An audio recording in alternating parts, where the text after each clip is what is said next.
Oke, assalamualaikum warahmatullahi wabarakatuh. Selamat pagi. Pada pertemuan hari ini kita akan melakukan pra-observasi kelas bersama dengan Pak Bagus Baihaqi. Beliau adalah guru pelajaran bahasa Inggris di SMA.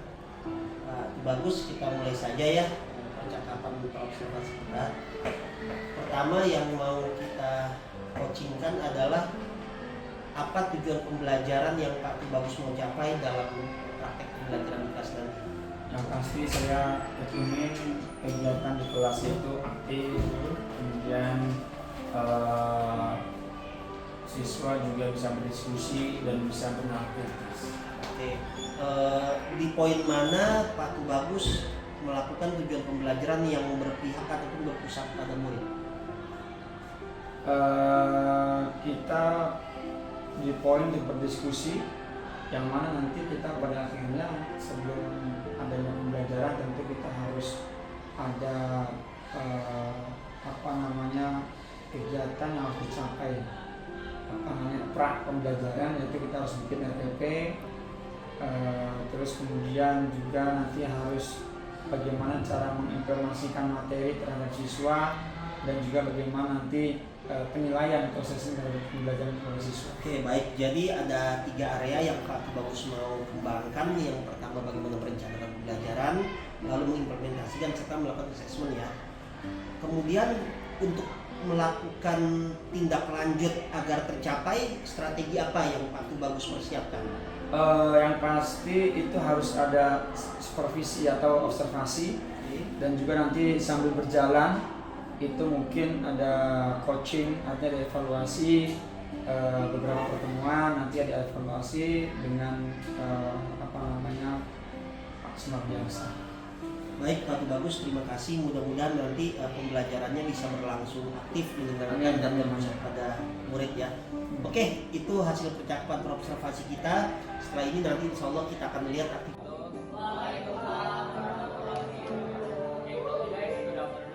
Good afternoon.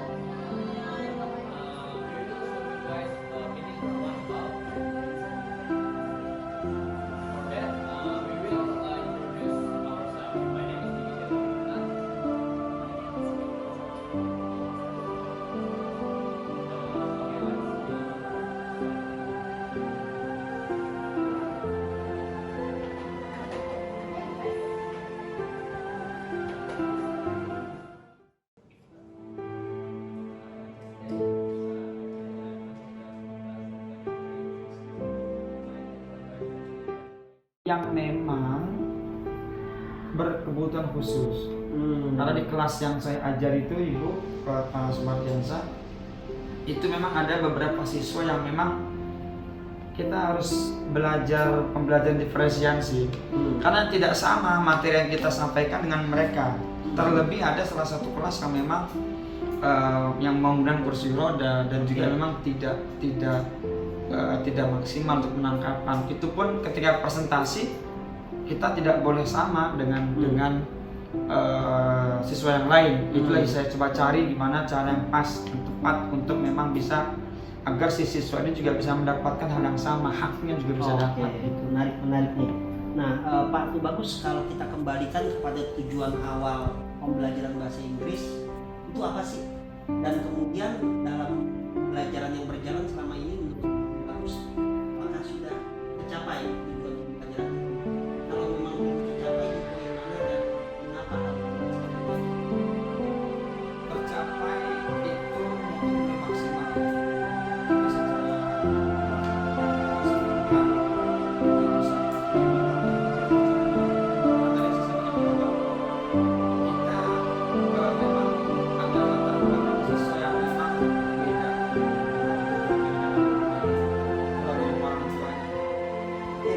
Terkait dengan area pengembangan diri, Pak Bagus mencantumkan perencanaan, pembelajaran, asesmen, dan juga pendampingan kepada anak.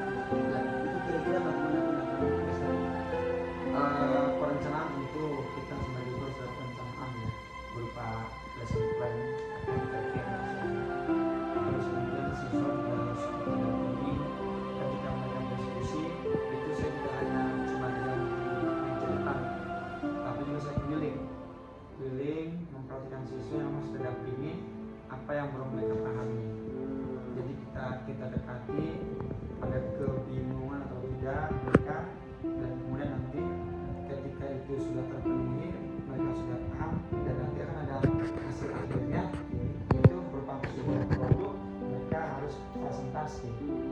dan itu ada dua metode. Metode yang pertama saya kasih tugas, saya buat 2 tugas. Itu produknya berupa offline di dalam kelas, dan yang kedua mereka online bikin video. Gitu. Nah itu nanti akan saya coba bandingkan tentu dengan tema yang berbeda. Dan itu sudah berjalan dan mereka justru lebih percaya diri yang offline. Ini yang saya bingung. Kali depan kamera nggak pada pede katanya. Justru mereka lebih pede di offline dalam kelas tanpa teks. Walaupun mereka online atau video dikirim di-upload ke Google Drive itu dengan teks, lebih pede offline. Karena mereka ada yang mungkin tidak pede dengan kamera atau mungkin nggak cantik dan sebagainya. Tapi menurut saya ya hal tersebut kan bisa jadi perbandingan buat saya pribadi. Akhirnya memang saya pribadi pun jarang sekali memberikan tugas kepada siswa. Ya. Mungkin hanya beberapa momen. Karena kalau saya juga memberikan tugas, jadi saya sampaikan dari 15 mapel, kalau setiap guru ngasih tugas, boncos juga anak-anak kita. Makanya saya coba menyesuaikan dengan kondisi anak, dan tugas pun saya coba sesuaikan dengan materi yang ada. Walaupun tugas itu selesai di sini ya selesai, berarti nggak tugas. Kemarin ketika supervisi bagus, kami melihat Pak Bagus sudah sangat baik ketika menjalankan pembelajaran berdiferensiasi, lalu ada ice breaking ya untuk membangun kesadaran sosial emosional anak. Namun hal menariknya adalah kita juga menemukan bahwasanya kemampuan awal anak dalam bahasa Inggris sangat minim dari sisi grammar dan conversation. Betul. Apakah itu sebagai sebuah masalah, dan kalau memang itu masalah, apa strategi ke depan untuk meningkatkan kemampuan awal anak dalam belajar bahasa Inggris? Ini memang jadi satu masalah. Makanya saya ada program itu di sekolah ini, kita bikin program English Day. Jadi selama satu hari itu mereka siswa seluruhnya itu harus berbahasa Inggris. Jadi untuk grammar itu saya pribadi tidak menekankan mereka terhadap grammar, karena ketika mereka berbicara mereka khawatir kan salah grammar dan sebagainya. Jadi itu tidak saya tekankan. Dalam speaking mereka boleh menggunakan tenses apapun. Yang penting yang namanya komunikasi kan harus nyambung. Jadi ada konteks nyambung, jawab, tanya, jawab, naik, selesai. Itu apalah definisi komunikasi. Tetapi secara writing memang saya tekankan mereka. Jadi ada 2 metode yang berbeda. Ketika speaking itu yang ditekankan adalah memang braveness mereka, keberanian mereka, terlepas benar salahnya grammar mereka. Tetapi ketika writing, kemarin baru saya kasih tugas mereka itu membuat naratif teks. Sebenarnya kita buat naratif teks itu baru saya cek beberapa kelas, dan grammarnya sedikit lumayan, tapi memang harus perbaikan. Maka saya kasih referensi untuk mengatasi itu tadi. Mereka saya kasih buku referensi, British Grammar, terus kemudian dan sebagainya untuk bisa menunjang writing mereka. Ya, memang menarik ketika Pak Bagus sebagai seorang guru yang termasuk favorit di SMA 13, dia bisa menemukan masalah dan tahu cara menyelesaikan masalahnya. Nah, itu juga menjadi hal yang menarik ketika kami melakukan supervisi.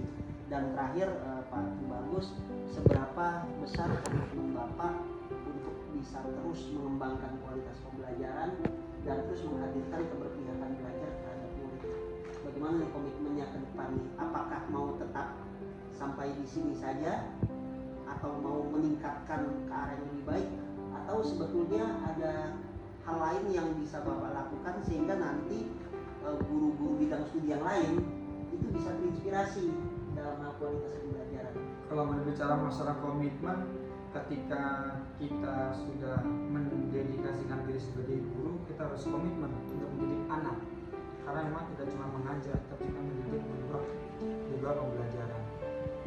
Terkait dengan komitmen, memang ada pepatah mengatakan belajar sepanjang hayat. Ketika siswa belajar, maka saya pun sebagai guru harus tetap belajar. Belajarnya apa? Kita tidak boleh stuck dalam satu sistem. dalam satu sumber, terlebih sekarang ada perkembangan zaman 5.0, 4.0 dan sebagainya. Jadi kita harus mengikuti perkembangan zaman.